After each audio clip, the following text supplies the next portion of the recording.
Have you ever wondered what it would be like to wake up in first-century Galilee, where the thick air carries the aroma of freshly baked bread mixed with the pungent smell of dried fish and the sweat of hard-working men?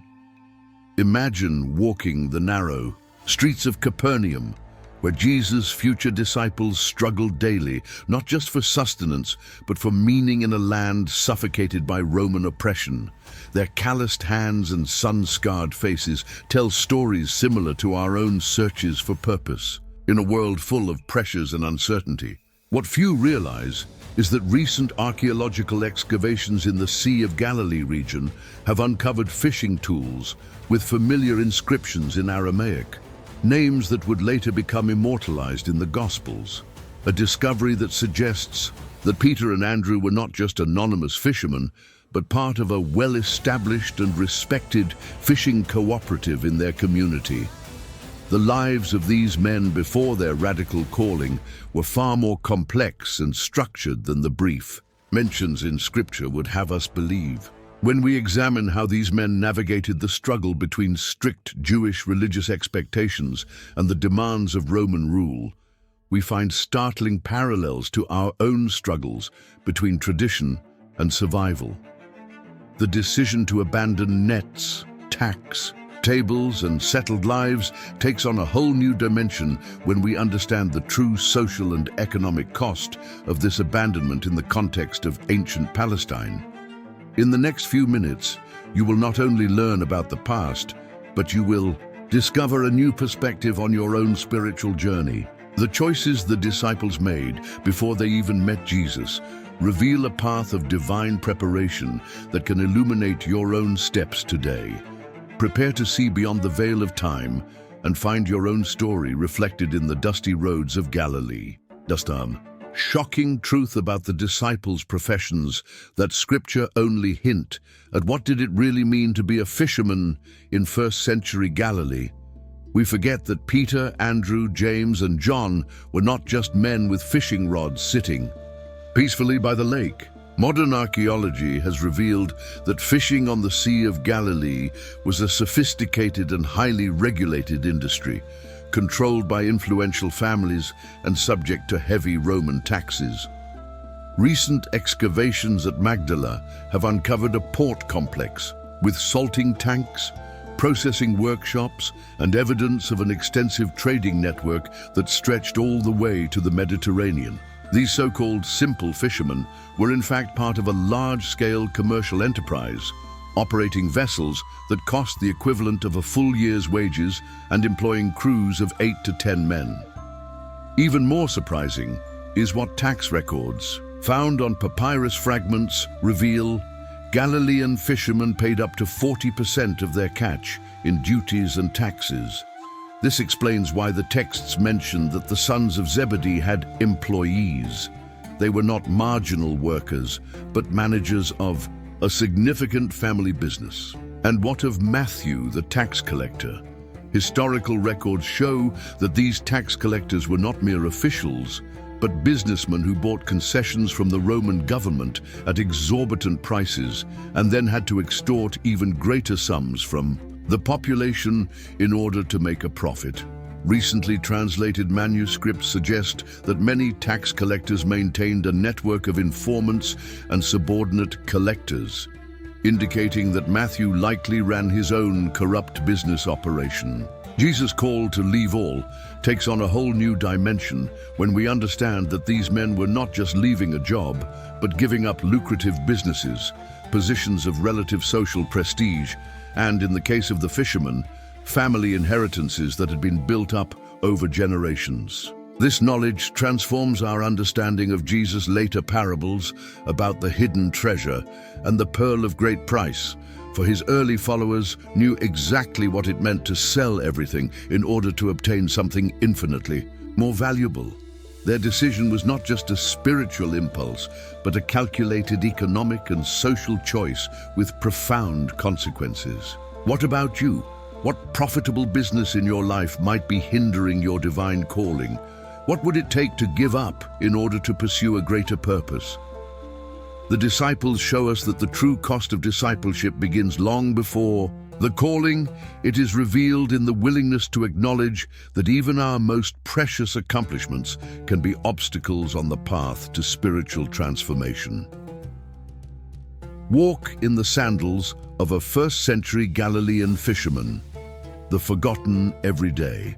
Reality of Peter, Andrew, James, and John. Before dawn, while darkness still envelops the Sea of Galilee, four silhouettes move along the stony shore. The chilly air bites through their coarse woolen cloaks as Peter and Andrew haul heavy nets into their weather-beaten wooden boat. A few feet away, brothers James and John check the rough sails made of coarse linen, preparing for another day of back-breaking work that began long before sunrise and ended only when the last stars appeared in the sky. Recent studies of nautical archaeology have revealed that the boats used on the Sea of Galilee were about 26 feet long and required at least 4 men to operate them efficiently. Fragments of ancient calendars discovered in Capernaum show that fishermen followed strict lunar cycles to maximize their catch, often going up to 3 consecutive nights without sleep during the most favorable times of the month. Family life for these men was equally challenging. Analysis of typical first-century Galilean homes reveals cramped living spaces, where 3 generations often shared less than 30 square meters of living space. Peter's wife, mentioned briefly in Scripture when Jesus heals her mother, likely spent her days processing fish, mending nets, and managing the household while her husband was at sea. Meals consisted primarily of flatbread, salted fish, olives, and occasionally vegetables grown in small family gardens. Diluted wine was the main drink, not just for pleasure, but out of necessity. Potable water was scarce and often contaminated. This simple diet was interrupted only during religious celebrations, when special dishes marked the Jewish festivals that structured the annual calendar of these families. Community bonds were the lifeblood of these fishermen. Archaeological evidence of early synagogues in the region shows that these were not just places of worship, but social centers where contracts were negotiated, conflicts resolved, and information shared. Future disciples likely attended Torah study circles on Shabbat afternoons, discussing rabbinic interpretations and messianic hopes while resting from the forbidden work of the holy day. Imagine the impact of Jesus' words, "Follow me, and I will make you fishers of men," on men whose identities were completely intertwined with the rhythm of casting and hauling in nets, with the permanent smell of fish lingering on their skin, with the constant struggle against unexpected storms and the demands of Roman tax collectors. The call was not just to a new occupation, but to a complete abandonment of an identity built over generations. As you face your own storms today, remember that those early disciples deeply understood the meaning of trust in the midst of turmoil. The hands that would later heal the sick and break bread for multitudes were first hardened by daily toil. And just as they were prepared by the seemingly mundane routines of their lives as fishermen, your own daily struggles may be secretly building in you the strength needed for a divine calling yet to come. Newly unearthed household tools and objects reveal the hidden lives of Jesus' early followers. In 2019, an extraordinary archaeological discovery on the shores of the Sea of Galilee went largely unnoticed by the international media. A team of archaeologists excavating in Bethsaida, the hometown of Peter, Andrew, and Philip, unearthed a remarkably well-preserved collection of household artifacts and work tools, dating precisely to the time when the disciples lived there. Among the most fascinating finds was a typical fisherman's dwelling with an unusual arrangement, a space dedicated to accounting. Small pottery pieces marked with numerical symbols, probably used to record catches and sales, reveal that the fishermen of Galilee were not the illiterate laborers we often imagine, but men with enough mathematical knowledge to manage complex commercial operations. Chemical analyses of kitchen utensils found in these homes revealed something even more surprising. food residues that included not only local fish, but also imported spices such as cumin and coriander. This suggests that even these ordinary families participated in trade networks that extended far into the region, challenging our view of an isolated and provincial Galilee. At another nearby site, archaeologists have discovered a set of loom weights in a house that, according to inscriptions, belonged to a family with the same patronymic as James and John. This discovery illuminates an often overlooked dimension. While the men fished, the women of the family operated small household textile industries. The Gospels tell us that Jesus called to these men as they mended their nets. We now know that these nets were likely woven by the hands of their mothers, wives, and sisters. Perhaps the most revealing discovery was found in the ruins of an ancient customs house in Capernaum, a stone table with indentations for different currencies and an inscription in Greek and Aramaic listing the duties levied on goods. This rare glimpse into the world of Matthew the tax collector shows the complexity of his work and the constant pressure he faced, caught between Roman demands and the resentment of his fellow Jews.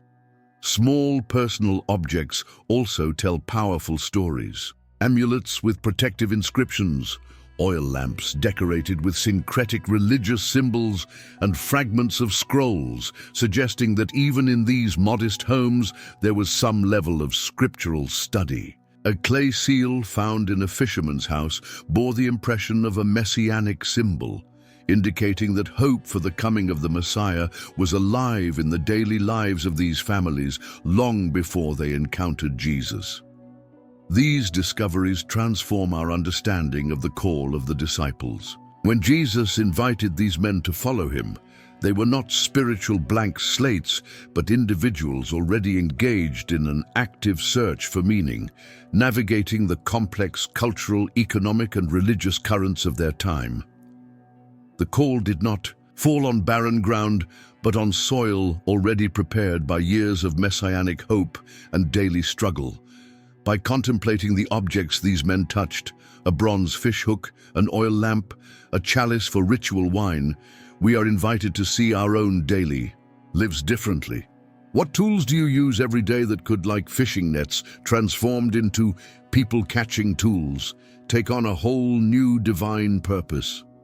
How could the ordinary objects that fill your home be preparing you as they prepared the disciples for a calling you can't yet imagine? How the economic pressures the disciples faced mirror today's struggles for meaningful work. The economic landscape of first-century Galilee was strikingly similar to our own world of financial insecurity and purpose-seeking. Imagine living under a tax system that consumed nearly 40% of a household's income through multiple layers of taxes: temple tribute, taxes to the Roman government, taxes to Herod's palace, and religious tithes. This was the stifling reality that shaped every decision of the would-be disciples. Recent economic studies of first-century Judea reveal a disturbingly familiar phenomenon: the growing disparity between rich and poor. Fishing families like Peter and Andrew's were gradually being squeezed out by large commercial operations, financed by the urban elite of Tiberias and Sepphoris. They were no longer independent landowners, but increasingly dependent on lease, arrangements that primarily benefited the absentee landlords of the vessels and fishing rights. Likewise, artisans like James, John, and possibly Judas faced increasing competition from cheaper imports from Egypt and Syria, an ancient globalization that threatened traditional livelihoods.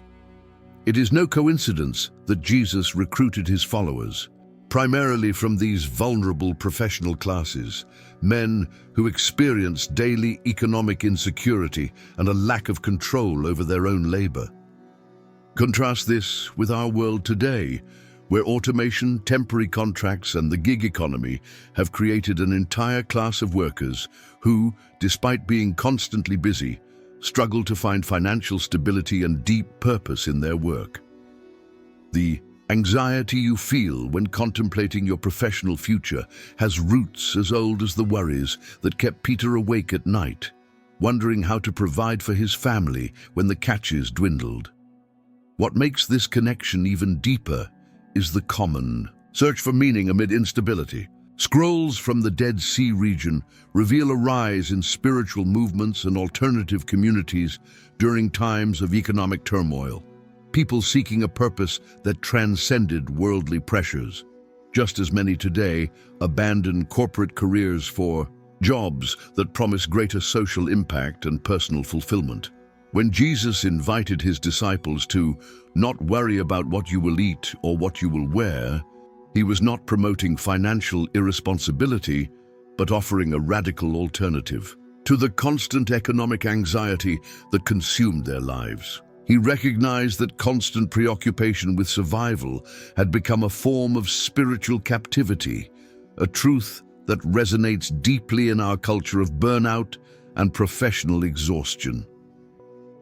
The disciples were not running away from work when they left their nets and tax desks. They were seeking truly meaningful work, freed from the chains of mere survival.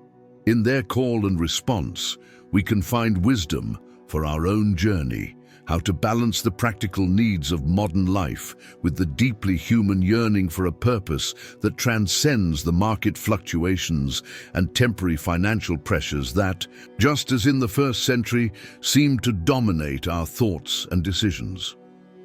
The hidden religious conflicts that shaped the lives of the disciples.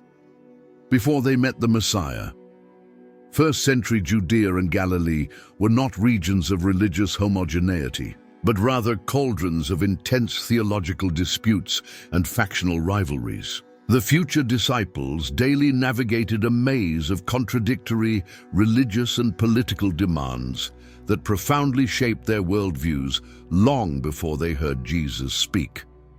Recent archaeological excavations at Sepphoris, just 4 miles from Nazareth, have revealed a highly Hellenized urban center with theaters, public baths, and temples dedicated to the Roman imperial cult. This Greco-Roman influence was literally on the doorstep of the rural Galilee where the disciples grew up. Imagine the constant tension, working to survive in an economy controlled by pagan forces while trying to maintain the religious purity required by Jewish law. The Qumran manuscripts show that at least 18 different interpretations of the coming of the Messiah were circulating at this time. Some communities, such as the Essenes, had withdrawn from society altogether, convinced that religious corruption was so profound that only a radical return to the wilderness could pave the way for divine redemption. Others, such as the Sadducees, had made their peace with Roman rule, finding ways to thrive within the system while maintaining religious control through the temple priesthood. Between these extremes, ordinary men like Peter, Andrew, and Philip probably felt spiritually disoriented. Galilean synagogue inscriptions from this period reveal a fascinating mix of believers zealous for religious purity and pragmatists who adopted elements of Hellenistic culture. A parchment fragment discovered in Capernaum contains notes from a rabbinical debate over whether it was permissible to sell fish to merchants who served pagan temples, exactly the kind of dilemma the fishermen disciples regularly faced. Particularly for Matthew, the tax collector, this tension was unbearable. As a Jew working directly for the Roman system, he lived as a religious outcast, technically barred from full participation in temple celebrations because of his occupational impurity. His relatively privileged economic position came at a devastating spiritual cost: exclusion from the community of faith that formed the core of Jewish identity. The deepest conflict, perhaps, was a growing disillusionment with the religious establishment.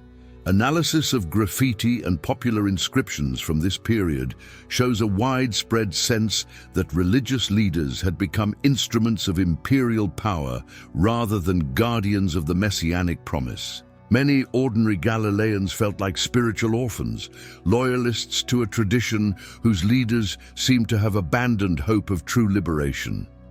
This spiritual hunger explains why so many responded immediately to Jesus' call. They were not simply exchanging one career for another.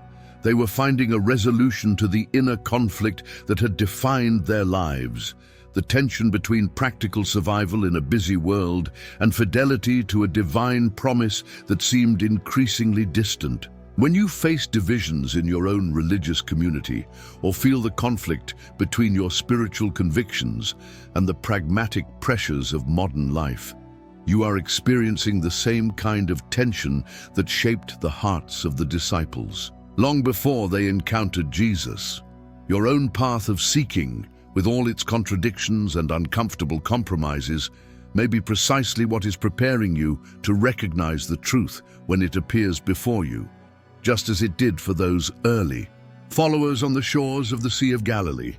The life-changing revelation about what leaving everything behind really meant in ancient Galilee. What really happened at that moment on the shores of the Sea of Galilee when the fishermen left their nets? The biblical narratives are so concise that we miss the seismic impact of that decision. Immediately, they left their nets and followed him. This simple phrase conceals a devastating economic and social reality that modern archaeology is only now revealing.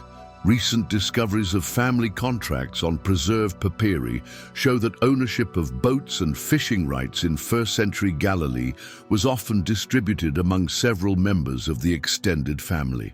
A fisherman who left his nets was effectively breaking intergenerational business agreements.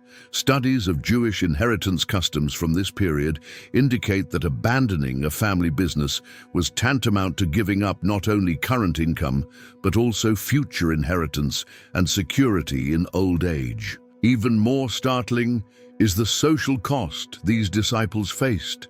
Inscriptional tablets from local synagogues reveal that seats in these institutions were designated by occupational status and position in the community. A man who abandoned his established profession literally lost his place in the religious life of the community. Jesus' words about hating father and mother take on a much more concrete meaning when we understand that in the collectivist society of ancient Galilee, personal identity was inseparable from family and professional roles. Matthew's case is even more dramatic.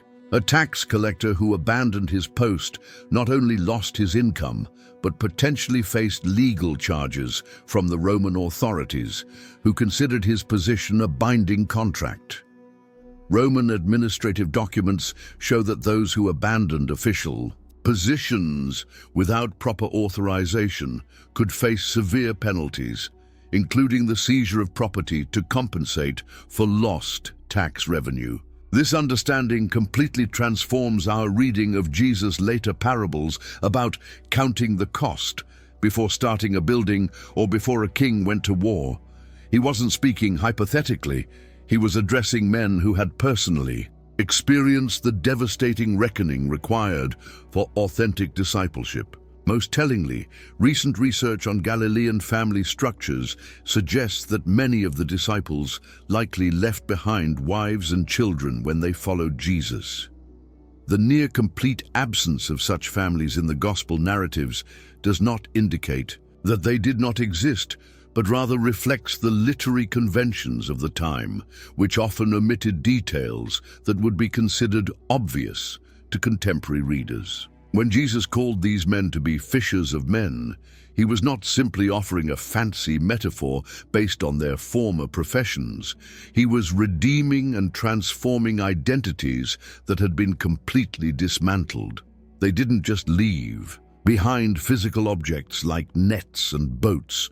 They sacrificed entire systems of security, status, and social identity in exchange for a new community and purpose that transcended traditional family and economic structures. Applying the disciples' pre-call journey to discover your divine purpose today.